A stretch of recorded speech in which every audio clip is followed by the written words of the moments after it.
रुकने शुरा हाजी याफूर रजा अत्तारी की गुज़श्ता दिनों कोयटा बलूचिस्तान में मुख्तलिफ मदनी कामों में शिरकत का सिलसिला हुआ। आपने प्रेस क्लब कोयटा में सुन्नतों भरा बयान फरमाया। मुलाकातों का सिलसिला भी हुआ जिसमें आपके हमरा रुकने शुरा हाजी अमीन काफला अत्तारी भी शामिल थे। या रसूल अल्लाह तेरे चाहने वालों की खैर, या रसूल अल्लाह तेरे चाहने वालों की खैर। सब गुलामों का भला हो, सब गुलामों का भला हो, सब करे तौबा किसे, या रसूल अल्लाह तेरे चाहने वालों की खैर। अस्सलातु वस्सलामु अलैका या रसूल अल्लाह, अस्सलातु वस्सलामु अलैका या हबीब अल्लाह। हर घड़ी गिजरे मदीना मुझे को रखे बेकरार, हर घड़ी गिजरे मदीना मुझे को रखे बेकरार।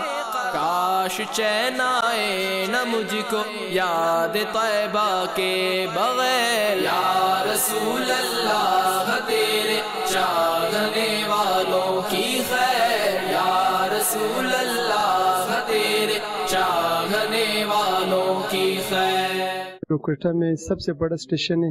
यहाँ पे याफूर साहब जो कराची से आए और उनके साथी जो है, हमको इंतहाई खुशी हुई। मैं ये कहना चाहता हूँ कि जो भी मुसलमान कलमा पढ़ा है ला इलाहा इल्लल्लाह मुहम्मद रसूलुल्लाह, ज़ाहिरी बात है कि सारे मुसलमान जो है वो आशिक रसूलुल्लाह सल्लल्लाहु अलैहि वसल्लम। और आज जो याफूर साहब ने हमको नाखून के सुन्नत तरीका भी बताया, हर मुसलमान को चाहे कि वो रसूलुल्लाह सल्लल्लाहु अलैहि वसल्लम की जो ज़िंदगी है वो अपना ज़िंदगी बनाए, क्योंकि रसूलुल्लाह सल्लल्लाहु अलैहि वसल्लम की ज़िंदगी के मुताबिक ज़िंदगी गुजारना दोनों जान की कामयाबी है।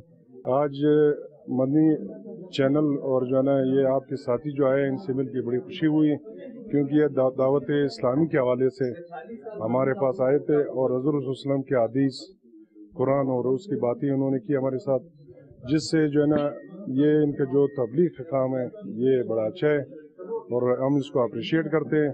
आज हमारे जो साथी आए हैं दावत इस्लामी की तरफ से, तो इनके स्पीच वगैरह सुन के काफ़ी रहनुमाई हुई और बहुत सारी बातें जो कि यहाँ पर हमारे बाथरूम्स में अक्सर होती नहीं हैं, दीन के बारे में और नबी करीम सल्लल्लाहु अलैहि वसल्लम की सुन्नतों के बारे में उनसे मुतल्लिक आगाही हुई। और यकीनन इनका आना हमारे लिए एक नेमत से कम नहीं है और हम यही चाहेंगे कि आइंदा भी ये आते रहें।